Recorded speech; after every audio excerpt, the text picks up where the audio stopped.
Welcome to the Wealthy Living Podcast. I'm Lisa, your host and founder of Wealthy Living.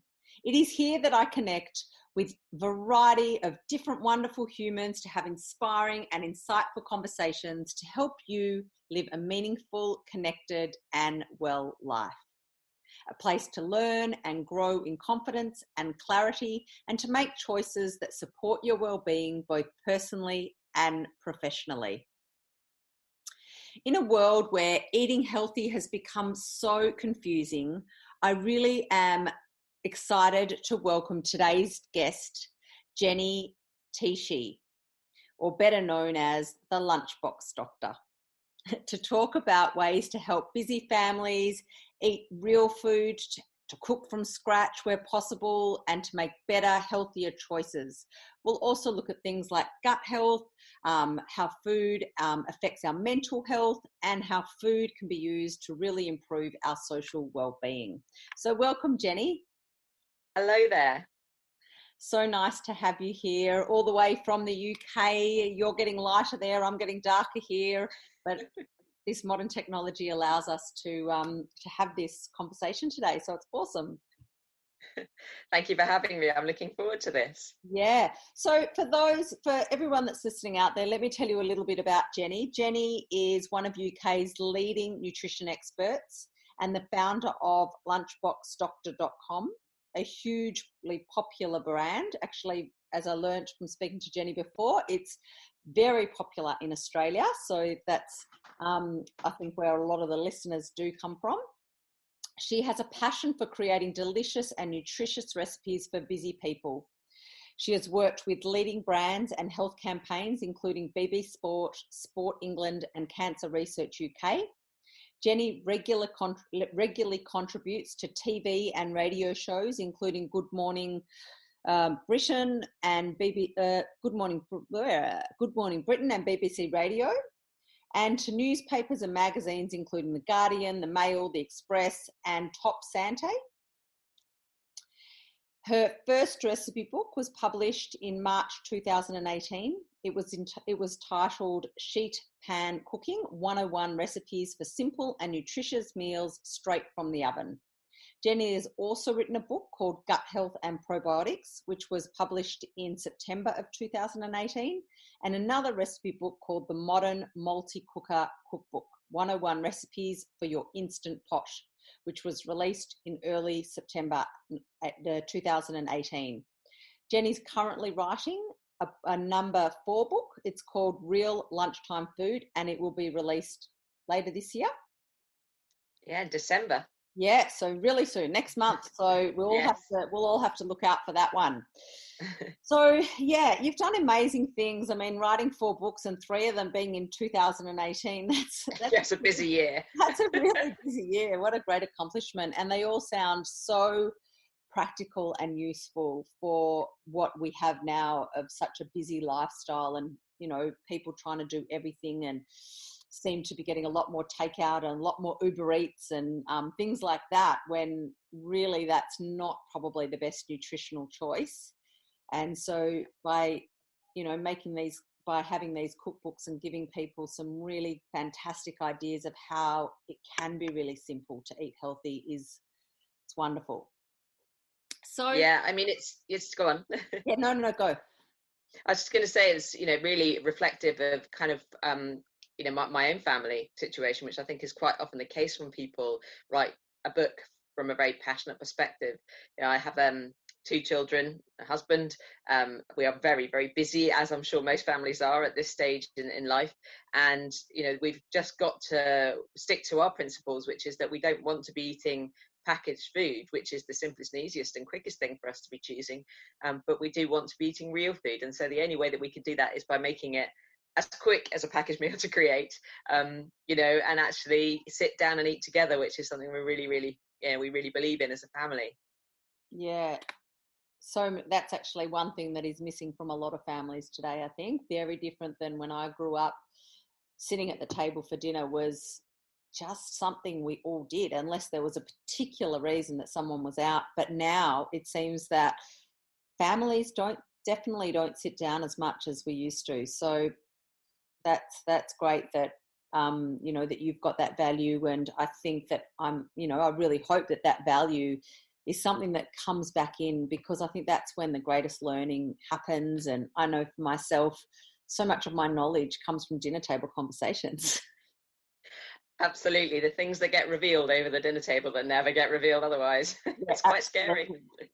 So if we look at nutrition, like, it's become so confusing for so many people, and making healthy choices can just feel really overwhelming and complicated. There's diets for everything. You know, you just have to look on the shelves and you see there's, you know, no, like, gluten-free or low fat, or like, there's so many different options that are used obviously for marketing purposes, obviously, as well as food restrictions and allergies, but really for marketing purposes, a lot of it. And it can just get so confusing. There's so many different diets. There's Eat Paleo, like, not like, not starving, or, but, you know, like having fasting. Yeah, that's it. That's the word. See, it's late here. It might feel like you're starving. I don't know. By this time, but yeah, like fasting. There's so many different ways, and every single one that even nutritionists that are on board with those particular ways of eating, or celebrities more so probably, can convince you that that is such a good way to eat. And then the next person convinces you the other way is a really good way to eat. So there's so much confusion. So how do we simplify this for people? Yeah, I think the most interesting thing is, and I think the reason why, you know, keto, paleo, vegetarian, vegan, plant-based, these are like silos where it is very clearly defined that this is what you have to do. And so people, because they have lost their own instinctive way of eating, are more happy and comfortable following quite a prescriptive way of eating. And so it's much easier to say, I don't eat this, or I can eat that, or I don't eat this, or I can eat that, to fit in with whatever that outcome is that they believe they are looking for, by going wholeheartedly one or another or another or another. And, you know, during my time, I mean, I'm into my 11th year now of being a nutritionist. So I've had a lot of experience on a one-to-one basis and a group basis. And what you increasingly find is actually people have sort of done something wholeheartedly. They've entered both feet into one of those silos. And whilst they've been in it, you know, they will wax lyrical about how amazing it's been for themselves. Or whilst they were doing it, they would say, oh, it's definitely the way forward. I'll be on this for the rest of my life. But then they realize that the rest of their life doesn't quite fit in with that. They go on holiday to a country that they've been on holiday to before. And when they were on holiday last time, they ate this way. Oh, but I quite like that. And I want to involve that sort of food back into my, well, I think I'll have some carbs again now because that worked for me while I was in Greece, you know, and that's the way that it works. And then ultimately, I think people need to, you know, get a better relationship back with food, because I think we did lose it. And I know there's a whole generation, certainly when I was at school, I'm in my 40s, you know, we were told or taught really that the people that did food technology, or home economics as it was called then, cooking skills at school, with the less academic children, which is really, really wrong. And I see that pattern continuing at some of the schools that we have in our area here. And it's not helpful or healthful to have an entire generation of people growing up that don't have a good relationship with food. So I think the really important thing is that people get back in touch with what their own needs are. You don't need to enter, you know, 2 feet into a silo of exclusively this way of eating, but you do need to have a little think about what works well for you.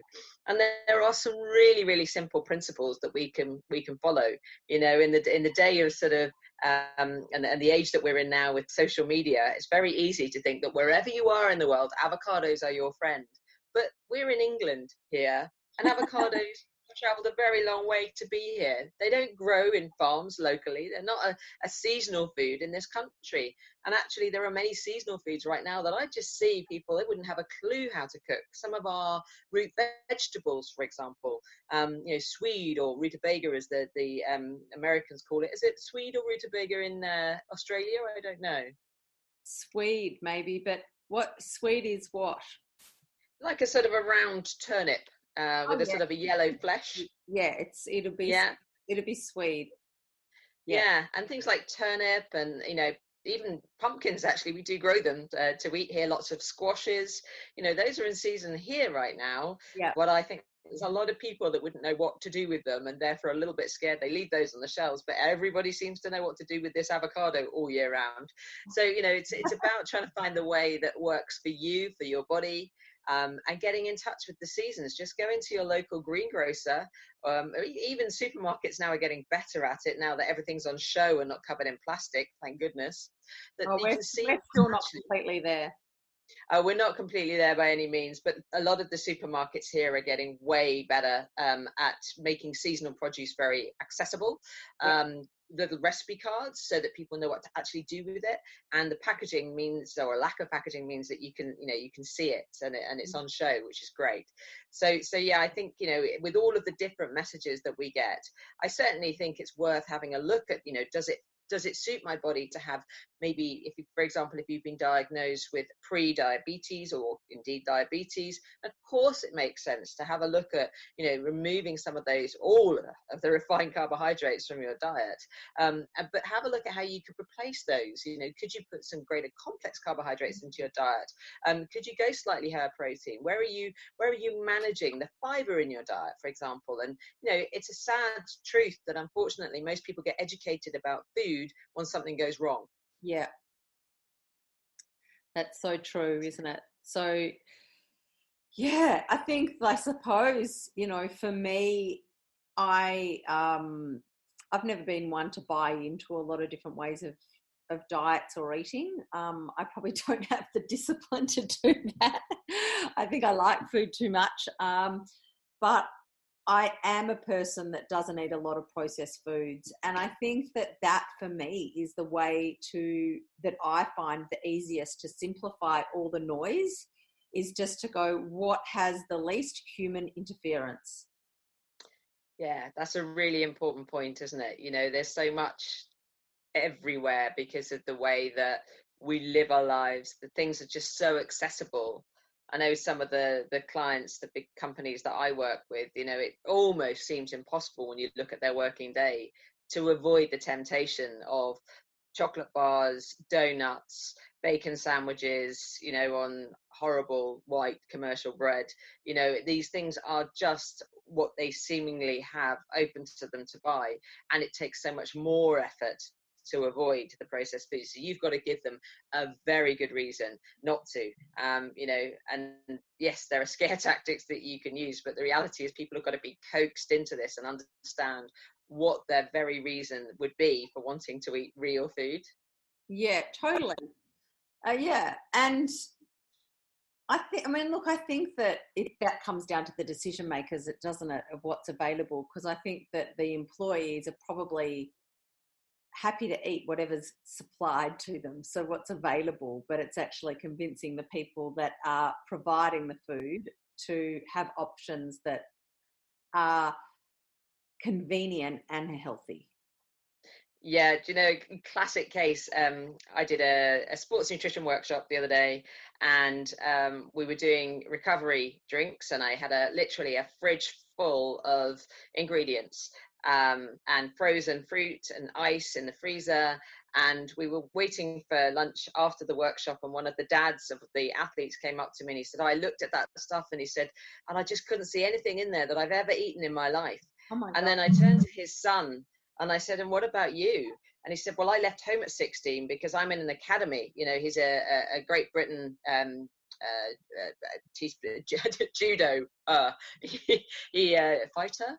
Anyway, he's in an academy and he's miles away from home. He left home at 16. He said, I can't be that fussy. I have to eat what's given to me, because I need the fuel and I need to perform well. And the point is that, if you are exposed to more things, do you know what? You're going to eat more things. But unfortunately, we go back to that where families don't eat together. So often children are fed separately and children are fed children's food. What they're exposed to is very different. It's very limited. And if they're not exposed to a family meal, which, stretches them a little bit, then they're not going to be very adventurous as adults. Yeah, totally. I mean, I've got an example of a good friend of mine. She's always fed her son things like chilies and oysters and muscles and things like that since he was really young. So that's what he eats. Brilliant. I love hearing stories like that, but it's a shame they're the exception, isn't it? Yeah, totally. And, and then I've got pet friends on the other extreme that have always gone just the pasta with cheese, the schnitzel, the, very basic stuff. And their kids are really fussy. I think my kids are probably somewhere in between. They're pretty good. Don't know whether mussels or oysters, but they're pretty good. Yeah, I mean, look, I think most people, no, actually, I will take that back. Most people that I know in my world, but probably not most people in the broader communities, have an idea of what is a good thing or a healthy way to eat and what isn't. When if you strip back and take away these different diets of keto and paleo and whatever, but just looking at processed, non-processed, fruit and vegetables, white bread, they could probably decipher. Yeah. And then most people probably would say that they would value being fit, healthy, full of energy, sleeping well, thinking well, maintaining a good weight, all those things. Like they say they value those things.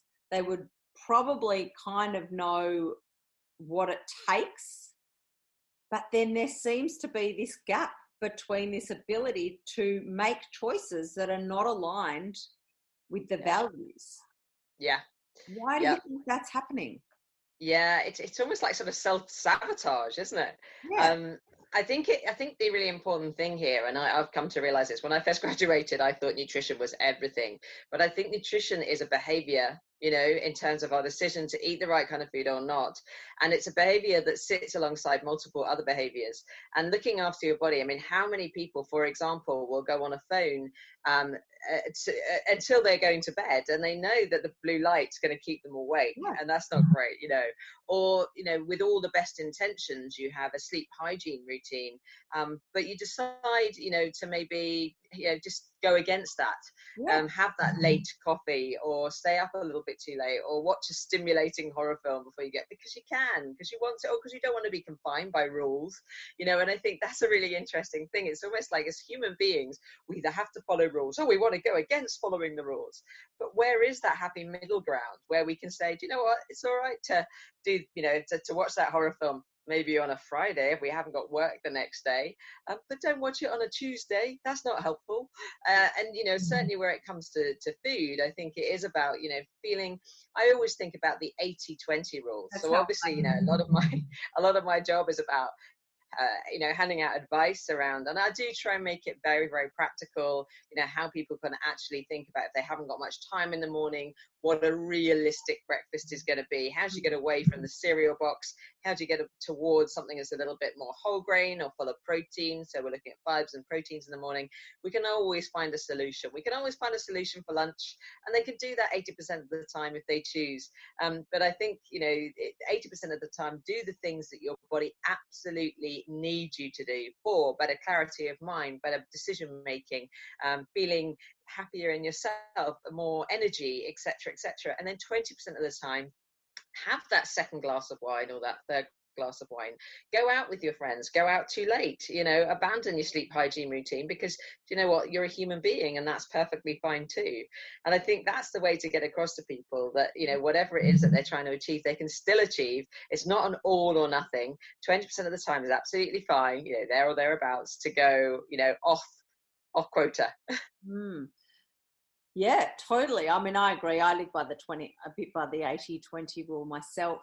But when you were talking about that, something that came to mind was the word stress, because stress is probably one of the causes of a lot of being unhealthy, it manifests in so many different illnesses. Yes. And today we live in a society that has a busyness epidemic, that is overloaded with stimulation, that has a lot of expectation, that has so much information that we get overwhelmed. So stress is a massive part of people's lives. Yes. Choosing being in a social situation or being out for dinner, or even kids being at school, whatever, like when it comes to making food choices, if making that choice is going to feel stressful to make a healthy choice, what's kind of better, like a less healthy choice that's less stressful, or a more healthy choice that's more stressful? Do you know what? I think sometimes you just got to go with whatever the simplest choice is. And not the worst thing you can do is worry about or feel guilty about that choice after the event, because then the stress didn't come before, the stress came after, and that's not good either. You know, but just sometimes you're just going to have to do that. Sometimes there is a fish finger night, you know, it happens. So and I think that's really important. But I also think, you know, people don't necessarily think about what stress does to the body, in terms of, so, you know, one of the things that I always say is, you know, and I know it's a bit cliche, but the word stress spelled backwards is dessert. You know, it is desserts. and if you look, you know, at like a blood sugar chart, so when people eat food and the food goes into the body, it turns into glucose. That's our form of energy. But if you have a stressful event overlaid on that chart, what you'll find is you'll get a very sharp rise in the level of sugar in the blood. And that happens so quickly as a result of a stressful situation. So actually stress can exacerbate the highs and lows that we experience with our blood sugar, our blood glucose. And as we know, you know, that condition in itself can cause more stress, because when you get to a point of blood sugar low, your body produces stress hormones to try and get back up again. Or, you know, because we've reached blood sugar low, we tend to reach for something that's a quick fix. And again, there's also evidence to prove that when we do reach for those quick fixes, they actually sort of suppress the stress. So it actually feels quite addictive and drug-like to reach for the very foods that we probably shouldn't be reaching for when we're experiencing stress. So actually just a little bit of knowledge and understanding that process could maybe help you nip it in the bud. If you're in a stressful situation in the first place, actually in that situation, the worst thing you could do is reach for the fast, sugary, refined foods, the cakes, the donuts, the biscuits, the sugary drinks. And actually the best thing you could do is reach for whole food. Take back control where you're able to, because in many cases you can't control the stress, but you can control what you put into your mouth, and certainly that of those that you're feeding, if that's your role or responsibility in life. So just knowing that, I think, can inform people's decisions. They can choose to ignore it, but at least make an informed decision, or from an informed perspective. Yeah, that's great. And that's really good knowledge. And I mean, a lot of people don't think about that. And it's a really important point that you make there, because that is a danger of, you know, if we make poor choices when we're not in a healthy state to begin with, then we're actually causing the state to be worse. And our, almost like our emotive center tries to test us so hard, because, you know, when we're feeling shitty, what do we want to reach for? The chocolate or the wine or the, you know, the high sugar foods, because they feel comforting, but ultimately they're not what's going to actually stabilize our emotions and what's going to pull us through to be able to move forward more quickly. Yeah, that's exactly it. It will help us in the moment. It's a very short-term game, not a long-term one. But, you know, and that's the point. You know, sometimes that's just going to happen, and that's okay. But, you know, knowing why the next day you're going to get up and you're going to feel the urge for more sweet stuff or more stimulants, knowing why that process is happening is really empowering, because then it's your choice. Do you nip it in the bud, or do you just carry on going? And sometimes you're just going to carry on going because the stressful situation is still there, and that's just the way life is. But there are other times when you go, no, I'm going to take back control. Now I know what's happening. I can stop this. Yeah, so good. Yeah, I mean, there's so many little facts that are so basic to understand, you know, the science, which can be so easily communicated and articulated in a simple way like you just have, that Yeah. people just don't know. And that's why the beauty of obviously having these sort of conversations that go out, and maybe they can help a few people that might be listening today. But these sort of the sort of conversations that need to happen more often, because people are either giving you can find a whole lot of really deep scientific stuff on the web, or you can find all stuff that's been quoted by someone who's really trying to sell you something. So it's finding that middle ground to be able to kind of put into a type of speak that is accessible to people that don't have a huge knowledge base of the science is really so important. So yeah, it's really great to have this conversation and for you to impart that sort of knowledge. I'd like to, if you can, like, it really interests me, the whole gut health thing. And I can see, you know, you've written a book about gut health and its effects, and you know, for what we eat and probiotics. And I know that that's a whole massive conversation, and there's so much research now between the gut-brain axis. But if you could share something on that topic, just to give the listeners something to really think about, maybe to dig a little bit deeper about, maybe on their own, what are some things you could share? Yeah, I think probably the most enlightening thing for me in studying the gut is realizing how the gut is like the control panel really for the body. And if you think of that in relation to, I mean, we often think that anybody that has any gut-based symptoms would have gut health problems. And whilst that might be an obvious connection, how about, skin problems? How about mood disorders? There are so many things, and even things such as Parkinson's disease, and Alzheimer's are being linked to the health of the gut now. And I think opening our minds to the role that the gut plays in other diseases that are not gut related is probably the biggest let's just scratch the surface here and see, oh, maybe there's more to this. So in writing my book and, looking much deeper into the link between, autism, for example, autistic behaviors, the way that children are birthed, whether they are C-section or whether they are born naturally, all of those factors have such a role to play in the health and the balance of bacteria in our gut, and therefore actually the people we become. And even in terms of what foods that we like to eat and what foods we favor and what drinks we favor as a result. So in terms of sort of, trying to spark a little bit of interest or getting people to look further into it, I would say, if you have an interest in health generally, just think of the gut as the control panel and have a little look at what the gut may be doing to affect other parts of the body. And I think certainly it's one of those things. I mean, I find the word gut sometimes can turn people off. They're not very happy about this idea that it's gut related.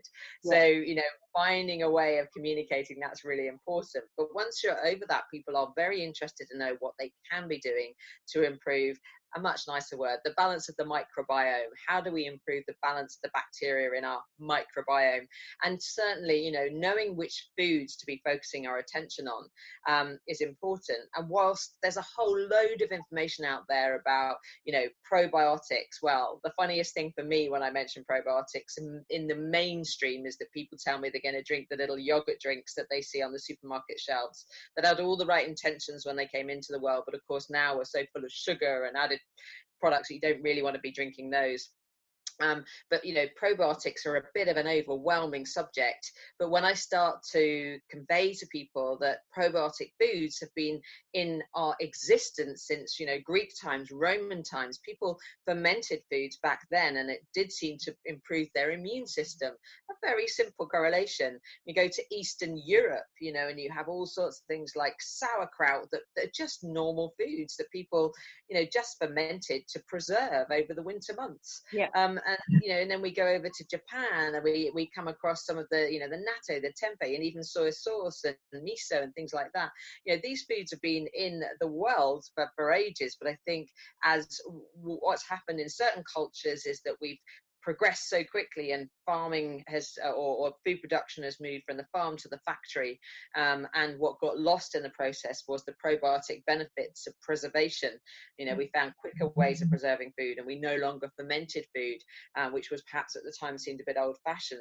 So, just making people aware that they could really easily access some probiotic foods is important, but also prebiotics, which I think is a big area that's totally misunderstood. But fiber, how many people get enough fiber in their diet?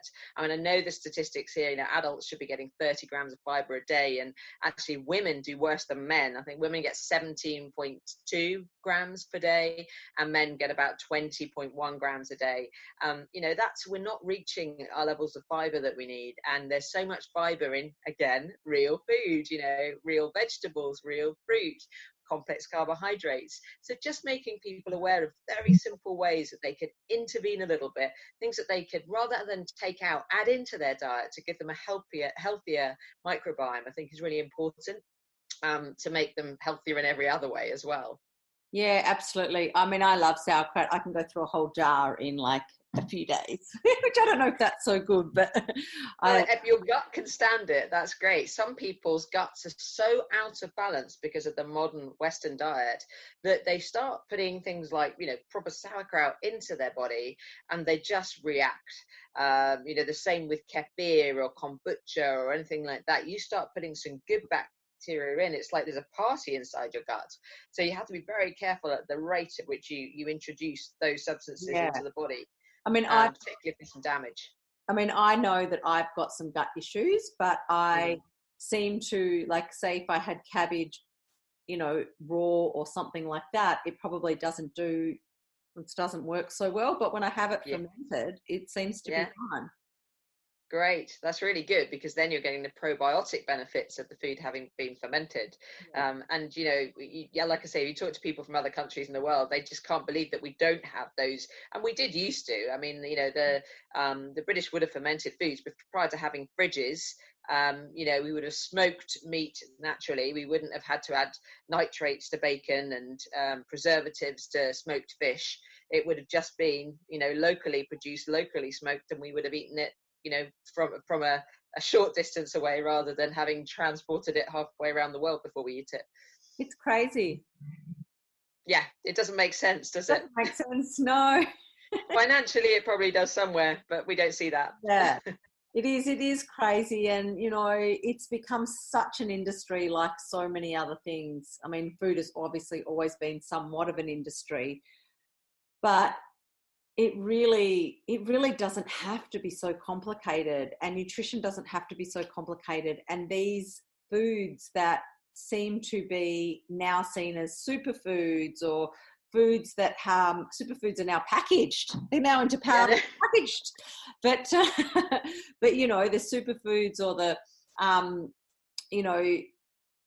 things like you said, like sauerkraut, which has been around, or fermented foods, which have been around in so many countries for so many years, they're now in countries like Australia and England and maybe America and things like that, where they haven't been, and now almost seen as, only the really conscious, healthy people eat those, rather than, that's what the poor people ate. Because yes, exactly. I know, to preserve their food. And so I think that there's a lot, unfortunately, there's still, I think what's keeping a lot of people stuck still is a stigma around certain foods and certain food groups, or certain food types or ways of eating, which are actually quite simple and quite healthy, but are classed for, no, that's for those people. Yeah. So, and actually, it could be saving us a lot of money if we allowed ourselves to eat, the food that was grown locally, that was grown seasonally. We can learn a lot from the blue zones. Those are the places in the world where a significant number of people live to over the age of 100 without the modern lifestyle diseases, or without significant numbers of those modern lifestyle diseases. There's a scientist called Dan Buettner who's looked at those areas. They're all geographical areas, other than one which is religion, which is the Seventh-day Adventists, and they just seem to live for longer than most of the rest of us. And he talks a lot about the fact that it's a lot of local seasonal food, and they eat what is, well, literally, if they're in the mountains, they are eating goat's cheese, or if they're in Okinawa, they're eating a lot of sweet potato, because that's what's available to them. And I think, going back to the original, point that we're making, people probably don't really know what's available to them locally because they buy centrally from a supermarket. So it's all hidden behind the scenes. But actually, if we were to eat, local products, if we were to eat fermented products, that we had maybe fermented ourselves. I mean, I actually work with a friend of mine, who's from Melbourne, and she and I run gut health classes where we teach people how to make fermented food products, because it's just like a skill. And once people realize, actually it's the cheapest workshop we run. The raw materials are so cheap. They are off, and they start doing it in their own kitchens, because people think it's too big, it's too big a mountain to climb, but it's not once they've done it once. So yeah, you could be saving so much money. Yeah, absolutely. And and anyone who's listening to this, I mean, it probably just takes going to Google and going how to make fermented foods, and I'm sure that there'd be loads of videos to be able to inform you of ways to do that. Yeah, absolutely. Yeah, very straightforward. But again, people's lives are so busy that unfortunately their values and their priorities are not aligned. No, and that's probably why it comes back to that, where people think that it's expensive because they do have to go to a shop and buy it. But the really important thing is there are little things that we can do, and I think the whole thing around fiber and prebiotics is really important to focus our attention on. It's a great starting point. That's not expensive. That's all something we could be doing. We switch from the refined grains to the complex carbohydrates. We increase the amount of vegetables we're eating to at least 6 portions of vegetables a day. Trying to work out all of those sort of things. I appreciate it does take some planning, but it doesn't cost a huge amount of money, and it doesn't take too much time. Once, like you say, you were saying your meal that you're having tonight is like throwing every vegetable into the pan that you've got, creating a little sauce or a little set of spices to make a curry. Once you've got a few methods, it's like learning a new language, isn't it? You know a few words and you try them out and it works a little bit. So you find a few new ingredients or a few new dishes and you try them out and they work a little bit, and then you become ultimately fluent in that language. And that's when you really realize that real food eating, cooking from scratch, is part of you and part of your life. Absolutely. So if we talked about kids, like I think that's a really hard thing in Western cultures, to get kids to eat. And when you say 6 portions of vegetables, I mean, getting kids to eat that many vegetables I find it easy to get them to eat salad type vegetables like cucumber. Tomato's not even a vegetable, but cucumber, lettuce, and maybe rocket, maybe some spinach, some capsicum, some carrots. But to get them to eat a lot of different types of vegetables, I can chicken curry, no problem. But a vegetable curry, forget it. Yeah, it's interesting, isn't it? So, I mean, one of the things I would say is, there are 3 main meals in the day, and each one of those meals is an opportunity to find ways of getting vegetables in. Whether it's, and I appreciate mornings are not the easiest time of the day, and we're all quick and rushing out the house, etc. So, but maybe at the weekend, if you can do some, some cooked mushrooms, or, even some baked beans or something like that. I tend to go for lower sugar baked beans. Sometimes I make my own, but lower sugar generally you can get in the supermarket. Some cooked tomatoes, maybe in an omelette. Breakfast is an opportunity to get some vegetables in. Not always going to work time-wise, but lunch for sure. And, one of the methodologies that I've devised, and it's in my real lunchtime food book, is something called Lunchbox Bingo. And there are 6 components to a balanced lunch and lunchbox. And it's something that children need to go through, and adults, and make sure, either a mental or a physical checklist, to make sure they actually do have a vegetable, at least one vegetable portion in there. And one of the easiest ways to do that is to actually take sandwich out of the equation. I mean, sandwich is fine, but you're only going to get a bit of lettuce in there, at best. And sometimes people will complain it's making their sandwich soggy, etc. So, take the sandwich out of the equation and think about other ways you can get vegetables in. You can do like tacos, you can do savory slices, or even last night's leftovers. You know, I'm a big fan of last night's leftovers, either in, you know, some form of kind of portable dish, or heat stuff and put in a flask. It tastes so much better the next day anyway. And so, you know, that way you might get sort of 2 or 3, you know, vegetables in at lunchtime. Certainly snacks could be, you know, carrot sticks, hummus, that sort of thing. The evening meal for me is always the opportunity to get as many in as possible. You know, for us last night, it was a big vegan curry that we did. So it was white sweet potato, baby aubergine, tomatoes, onions, garlic, ginger, you know, all in a big curry with some brown rice and actually some roasted turmeric cauliflower. So in there, you know, what, 4 or 5 maybe portions for them, that kind of, you know, makes up. If they, a lot of kids won't eat that sort of stuff. That sounds like our dinner tonight. But it's exposure, isn't it? I think that's the thing. Going back, you know, they've got to be exposed to it, and the only way they're going to be exposed to it is in a comfortable setting. Is to sit down and have meals together, I believe. Yeah. So good, so good. Now, just briefly, because I know that we're sort of running out of time, and I don't want it to go too long. And we have touched a little bit on the different benefits of food. But I just know that one of your passions is looking around food and mental health, and we have talked a little bit, sort of, in that direction in some of the things we've talked about. But is there anything that you really want to bring out to do with food and mental health, and why it's so important for our mental health? Yeah, I mean, I think some great things are happening. Stress. Yeah, I mean, some great things are happening in the world of mental health. We're much more willing to talk about it.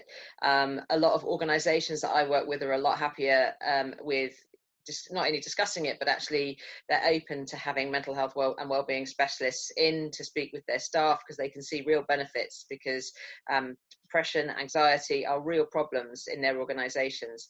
The good thing about that is that increasingly they can also understand there's a connection not just with behaviors, but also food. And there is a direct correlation between what we put into our mouths and our bodies and the amount of anxiety, depression, etc. that we feel. Probably one of the best studies done on this is the SMILE study, which you may or may not be familiar with, Professor Felice Jacka. So she and a whole load of other people have worked together on it, but have proven that you can actually reduce the amount of depression, or you can reduce the cases of depression to a point where they're undiagnosable in a third of the people that did that study. And that was really about eating a real food diet. In fact, it was a modified Mediterranean diet that was recommended as part of that study.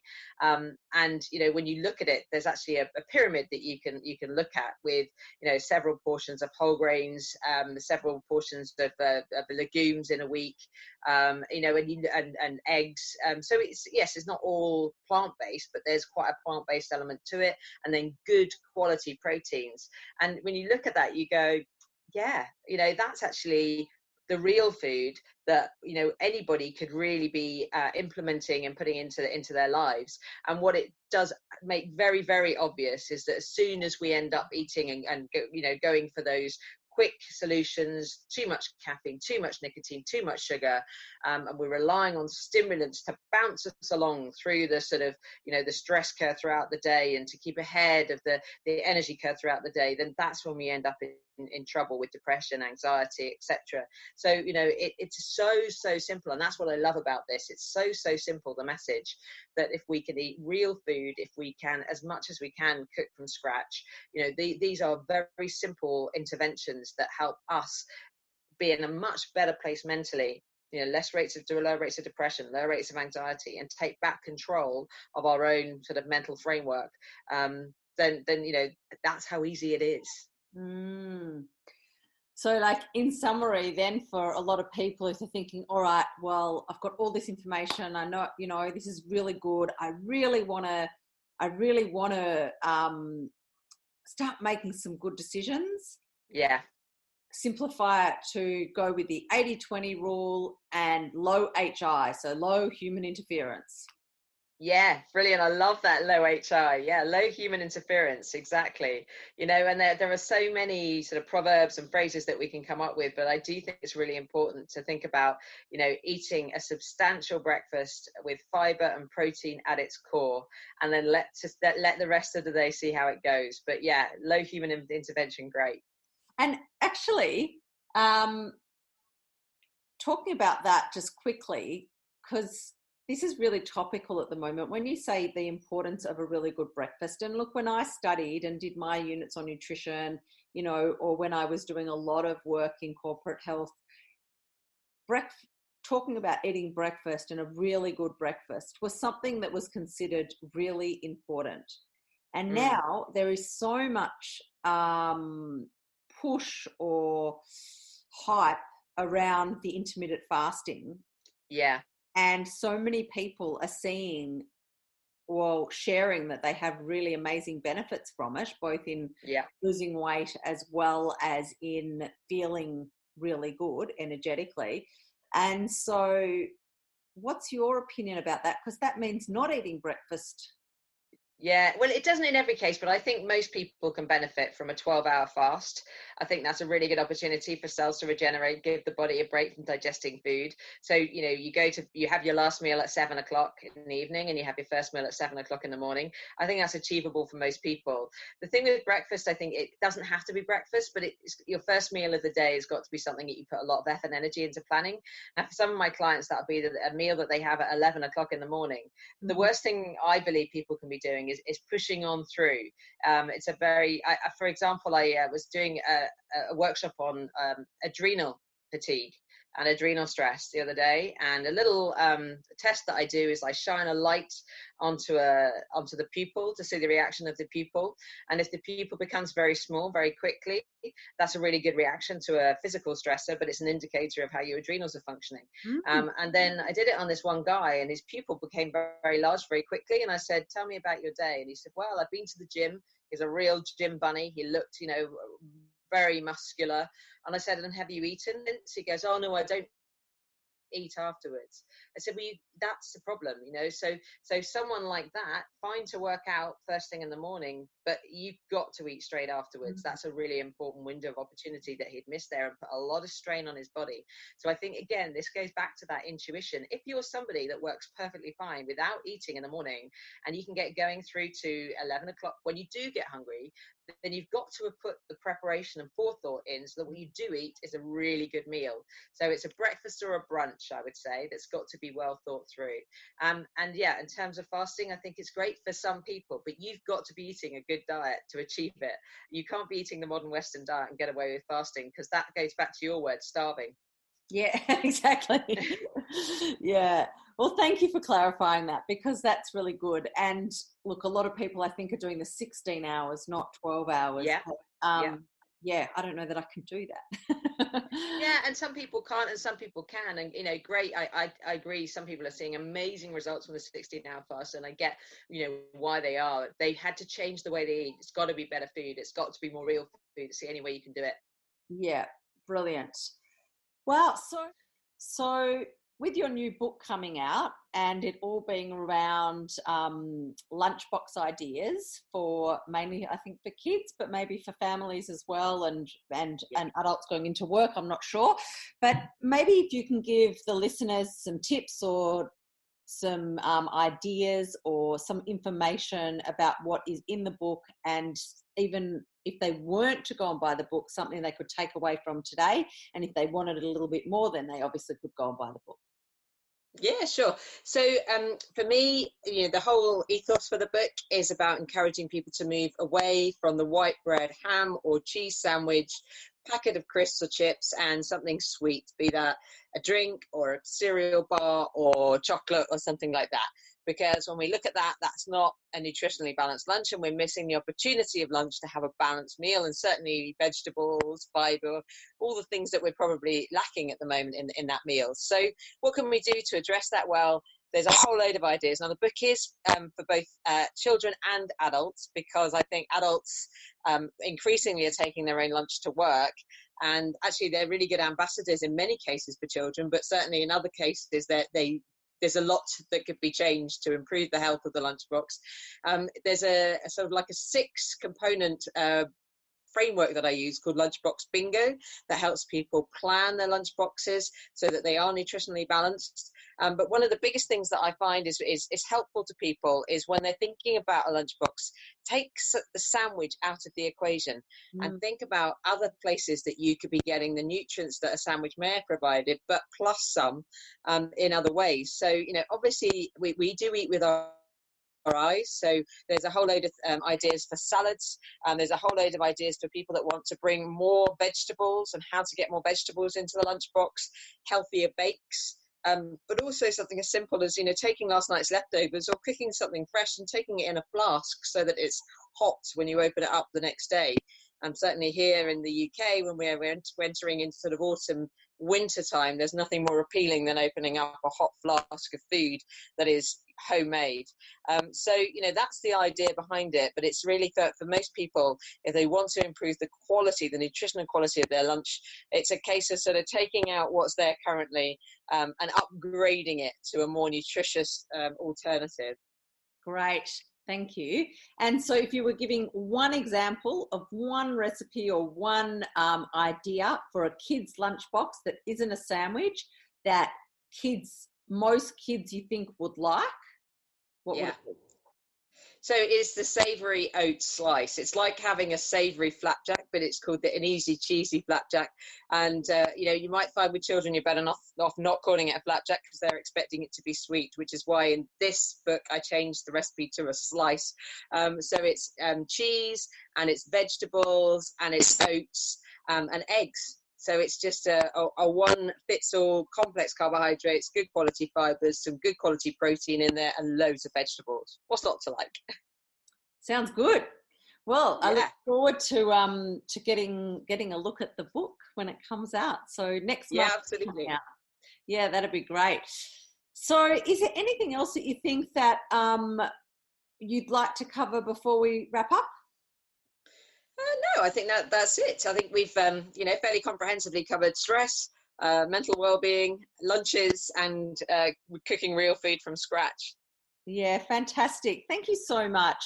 It's always good to have a conversation around nutrition again, because I think that it is something that is confusing for so many people. It doesn't have to be. It can be so simple and so easy. And I think that people are overcomplicating it because companies are overcomplicating it. Yeah, exactly. It sometimes seems overwhelming, and the best thing anybody can do is just change one small element of what you're doing currently until it becomes a new habit, and then change another small element till that becomes a habit. And you keep on changing those small little things, and then ultimately you'll find that you'll look and reflect on what you've done, and you'll have achieved a great deal in a much better, healthier way of eating. Brilliant. So thank you, Jenny, so much for sharing your knowledge and your ideas. And I mean, your work is just so needed. So, and as I said, I'm really looking forward to checking out that book because I need some more ideas for lunchtime snacks and lunchtime meals. So thanks everyone today for listening to this episode, and Jenny and I would love to hear from you. So if you've got any questions or you want to share what your biggest insight and takeaway is from today's conversation, we would love for you to leave a comment and let us know. And if you'd like more information on what Jenny's business does or any of her books or any of her offerings that she has, you can go to her social media channels or visit her website. So Jenny, if you could just let us know what's the name of your social media channels and your website. Lunchbox Doctor on all social media except Twitter, where it's my name, and the website is lunchboxdoctor.com. Currently going through a bit of a facelift, which is a good thing. Fantastic. So yeah, that's super easy, but I'll put all of that on the show notes anyway.